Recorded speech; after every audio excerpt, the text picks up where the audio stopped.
आज चायनीज खायचा मूड झाला. मग काय निकेश म्हणतोय की मी पार्सल नाही आणणार, आपणच तिकडे जाऊन खाऊन येऊयात. मग लगेच आम्ही रेडी झालो आणि थंडी पण इतकी होती तर मी स्वेटर घातला आणि बाबू आणि आम्ही दोघं निघालोत. तर श्रियान बाबूचा स्वेटर ओला होता त्याच्यामुळे त्याला स्वेटर नाही घातलं, त्याला कॅप घातली आणि आम्ही आलोय चायनीजला.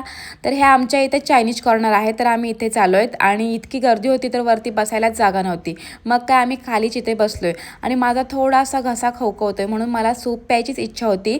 तर इथे पण मी आल्या म्हटलं मला सूपच पाहिजे, बाकी काही खायची इच्छा नाही आहे माझी. तर मग लगेच निकेशने सूप ऑर्डर केला आणि मी ते सूप प्यायला लागली. तर निकेश टाईमपास खातोय आणि सूप तर टेस्टी होतं. मग काय निकेश म्हणतो काय अजून ऑर्डर करायची, तर मला काय खायची इच्छा नव्हतीच, पण निकेश म्हणतो तरी पण काहीतरी आपण मागवूयात. तर इथे चिल्ली मागवलंय आणि चिल्ली इथे मी टेस्ट केली तर चिल्ली पण खूप छान होती. मग अजून पण काहीतरी निकेशने मागवलं.